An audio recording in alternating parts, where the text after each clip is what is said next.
매일 성경 묵상 나눔입니다. 2월 28일 월요일입니다. 오늘 본문 시편 78편의 마지막 부분입니다. 본문을 읽습니다.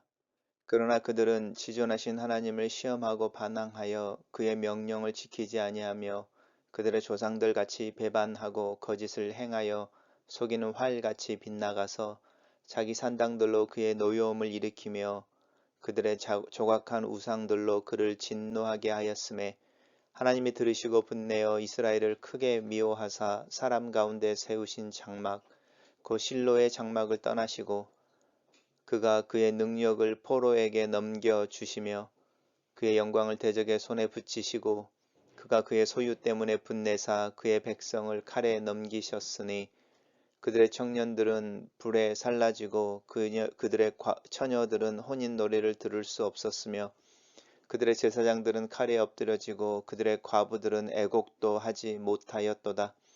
그때 주께서 잠에서 깨어난 것처럼 포도주를 마시고 고함치는 용사처럼 일어나사 그의 대적들을 쳐 물리쳐서 영원히 그들에게 욕되게 하셨도다. 또 요셉의 장막을 버리시며 에브라임 지파를 택하지 아니하시고 오직 유다 지파와 그가 사랑하시는 시온 산을 택하시며 그의 성소를 산의 높음같이 영원히 두신 땅같이 지으셨도다. 또 그의 종 다윗을 택하시되 양의 우리에서 취하시며 젖 양을 지키는 중에서 그를 이끌어내사 그의 백성인 야곱 그의 소유인 이스라엘을 기르게 하셨더니 이에 그가 그들을 자기의 마음의 완전함으로 기르고 그의 손의 능숙함으로 그들을 지도하였도다.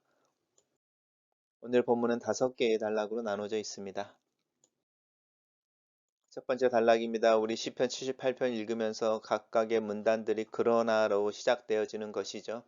그들이 지존하신 하나님을 시험하고 반항하였고 그들의 명령을 지키지 않았다라면 그 앞에 있는 본문이 어떤 내용일지를 우리 대강 예상할 수 있습니다. 아마 그 앞에는 이스라엘의 패역에도 불구하고 그들에게 주어진 하나님의 은혜에 대한 노래였을 것입니다. 화를 내시되 완전히 내진 아니하시고 또 진노하시고 그의 백성들을 벌하시되 완전히 멸하지는 아니하시고 진노 중에서도 자신의 마음을 바꾸셨던 그리고 이스라엘 백성들을 회복하고 구원해 내셨던 하나님에 대한 노래가 그 앞에 있었을 것입니다. 그러나 지존하신 하나님을 시험하고 반항하며 그의 명령을 지키지 않았다라고 하는 상황에 대해서 이야기하고 그들의 조상과 같이 동일했다라고 말하는 것 속에 이 역사적으로 계속적으로 이어오는 이스라엘 백성들에게 있는 끊을 수 없는 어떤 죄에 대한 이야기를 하고 있습니다. 속이는 활같이 빗나가서라고 하는 부분은 죄를 묘사할 때 쓰는 가장 기본적인 표현입니다. 죄의 의미 중에는 이렇게 타겟을 맞추지 못하는 활 이런 뜻이 있습니다. 어떻게 이제 하나님께서 우리에게 주시는 목표인 거죠. 활이 이제 하나님의 화살일 때에 그 활을 떠난 화살이 그 이제 타겟에 목표에 적중해야 하는데 그렇지 않은 그래서 오히려 자신들의 욕심을 따라서 자신들을 위한 우상을 만들어내고 자신들이 섬기는 사실은 자신들을 섬기는 신이죠. 자신들을 섬기는 조각의 우상들을 만들어내는 그 모습들을 보면서 하나님이 진노하시는 것에 대해서 노래하고 있습니다. 단락을 요약해 보겠습니다. 시인은 이스라엘이 하나님을 시험하고 반항하며 그의 명령을 지키지 않고 자식이 산당과 우상으로 하나님을 진노하게 하였다고 말한다. 이렇게 정리했습니다. 두 번째 단락입니다. 당연히 그 모습에 대해서 하나님이 보시고 들으셨다라고 하는 부분들은 그 산당에서 또 조각 앞에서 그들이 예배라고 하는 행위, 이제 우상숭배 행위 속에서 나오는 많은 소음과 또 그들이 그 우상에게 쏟아내는 기도의 소리겠죠. 그 모습을 하나님이 보시고 화를 내셨다라는 것입니다. 이 화는 단순히 분을 냈다라는 것보다는 훨씬 더 그 사랑에서 나오는 질투 같은 감정이 아마 이 분냄 속에는 있지 않을까 우리 생각할 수 있습니다. 하나님을 크게 미워하셨다라고 하는 부분도 이 질투의 하나님, 질투하시는 하나님이라고 하는 부분에서 나오는 부분이고요. 그래서 이제 하나님이 하나님의 백성들을 떠나버리는 모습이 나오는데 이 실로의 성막이라고 하는 광야에서 모세를 통해서 지어졌던 장막이 가나안에 이스라엘이 정착한 후에 실로에 있었는데 하나님께서 그것을 떠나시는 거죠. 지금 무슨 이야기를 하고 있냐면 사무엘이 어린아이였을 때에 그 당시에 엘리 제사장이 있던 시절에 이제 이스라엘이 블레셋과 싸우는데 이제 법궤를 빼앗겨 버리게 되고 엘리의 두 아들이 전사하게 되고 그 소식을 들은 엘리는 이제 책상에 앉아 있다가 넘어져서 죽게 되고 또 그 두 아들 중에 하나였던 그 이제 아내는 그 출산하는 중에 죽게 되어지고 막 이런 모습들의 이야기가 있는데 그 부분과 연관되어지는 부분입니다. 그의 능력을 포로에게 넘겨주셨다라고 하는데 사실은 이스라엘 백성들이 이제 다스리고 또 이제 그 컨트롤할 수 있었던 이런 의미인 거죠. 이방인들과 또 가나안에 거주하고 있는 사람들과의 그런 관계였었는데 오히려 그들이 힘을 얻어서 이스라엘을 압제하게 되고 그의 영광을 대적들에게 넘기시고 하나님께서 자신의 영광을 포기해 버리시는 것이죠. 그리고 이제 그 소유 때문에 분하사 그의 백성을 칼에 넘기셨다라고 말하는데 이 그의 소유라든지 그의 백성이라고 하는 것은 같은 것이죠. 그렇게 진노하시는 중에도 여전히 이스라엘은 하나님의 소유이고 하나님의 백성이라고 하는 것을 부정하지 않습니다. 여기에 이제 소망이 있고 희망이 있는 것이죠. 하나님의 백성들을 결코 버리지 아니하신다. 이제 징계하시고 또 그들을 훈련하실지언정 그들은 여전히 하나님의 사람들이다라고 하는 부분입니다. 그리고 이제 그들에게 주어지는 시련에 대해서 노래하고 있는데 그 부분이 이제 청년들의 죽음과 또 그 처녀들의 혼인의 노래를 들을 수 없는 것과 또 제사장들이 칼에 엎드러지고 과부들의 이제 슬픔에 대해서 표현할 수 없는 슬픔에 대해서 이야기하고 있습니다. 단락을 요약해 보겠습니다.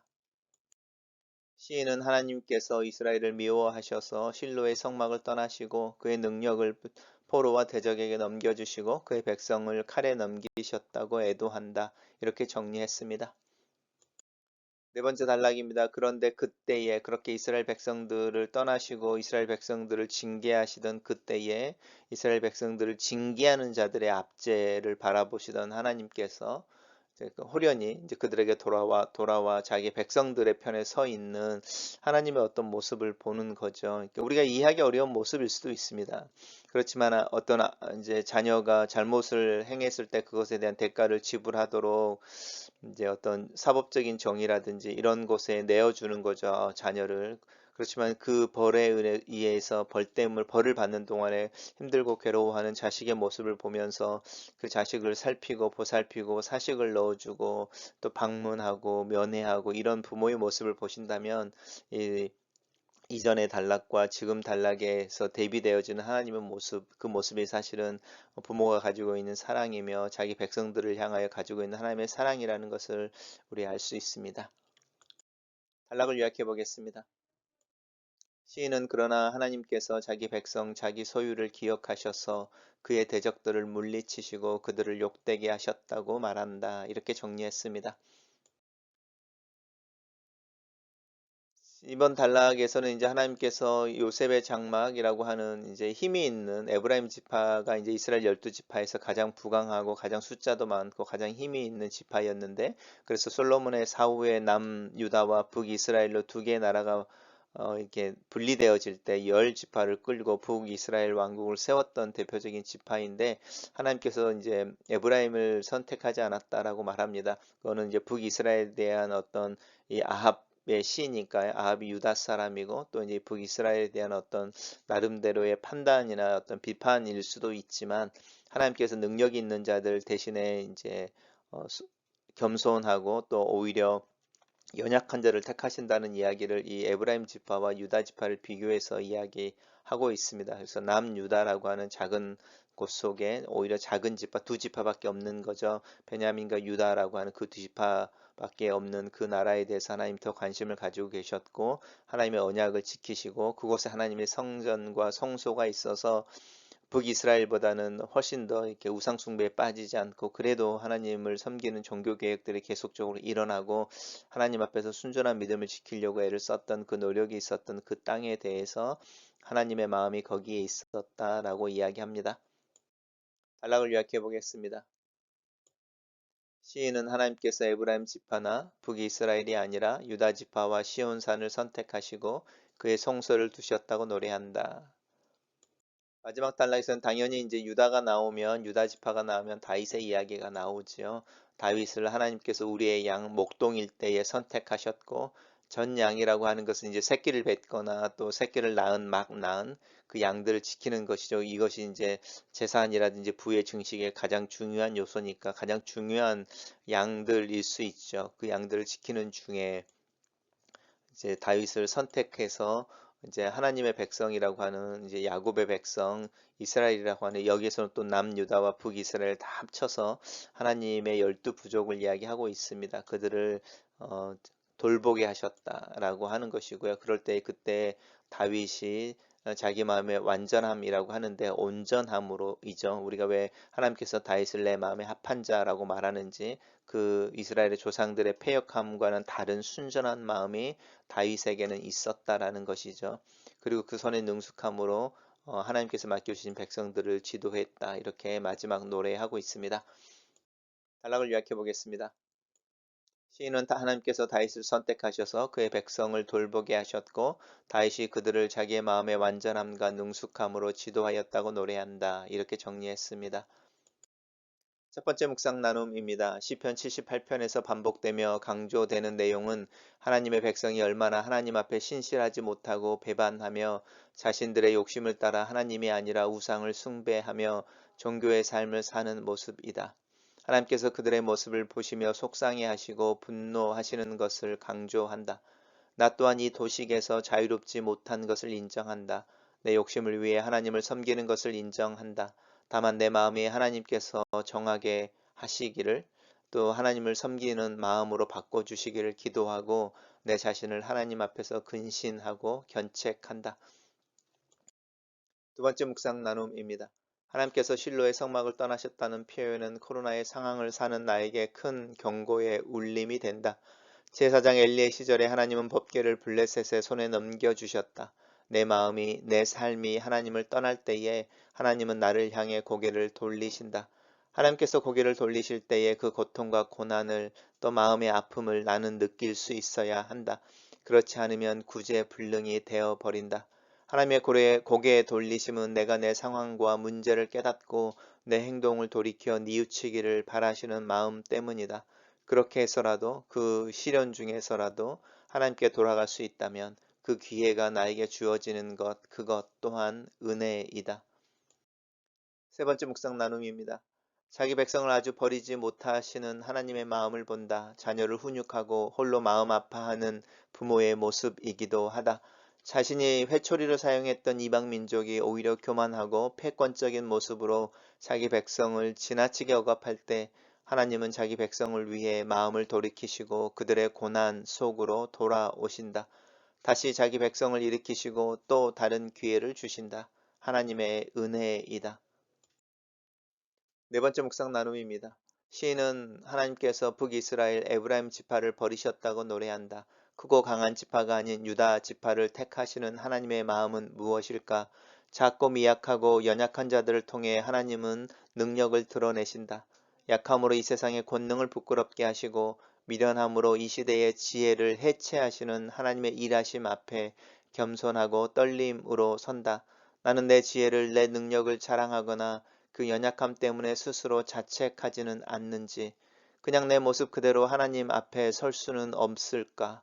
내 연약함을 통해 일하시고 내 장점을 통해 일하시는 하나님을 기대함으로 그 은혜를 의지하여 내 자신에 대해 정직하고 또 긍정하며 살기를 원한다.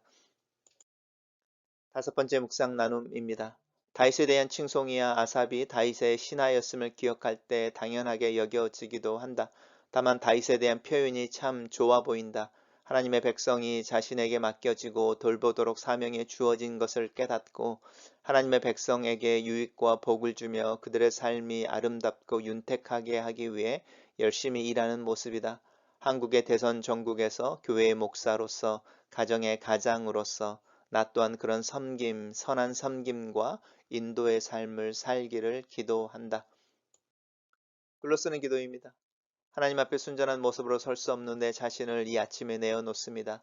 내 안에는 하나님께서 찾으시는 선함이 없음을 고백합니다. 나는 내 이름을, 내 명예를, 내 이미지를 최우선으로 걱정하며 삽니다. 내 계획이 이루어지는 것과 내 필요가 채워지는 것과 내 마음의 욕망이 실현되어지는 것을 추구합니다. 이 아침에 하나님이 최우선이 되고 하나님과 사귐이 최고의 목적이 아닌 하루를 사는 것을 죄로 고백합니다. 하나님은 내가 원하는 삶을 살도록 지지하고 격려하고 지원해 주시는 분으로 제안하여 생각하는 것을 고백합니다. 하지만 하나님과 함께 거니는 삶, 하나님과의 사귐을 상상해 봅니다. 그리고 그 꿈을 꿉니다. 이 마음이 하나님의 은혜에서 나오는 것임을 압니다. 나로 하나님을 최우선으로 하나님과 사귐을 위해 시간과 열정을 사용하는, 또 하나님께서 내 삶의 풍성한 원천이심을 고백하며 하나님과 함께 걷는 하루를 위해 기도합니다. 나에게 은혜를, 또 긍휼함을, 또 은혜 도우심으로 함께 하여 주시옵소서. 예수님 이름으로 기도합니다. 아멘.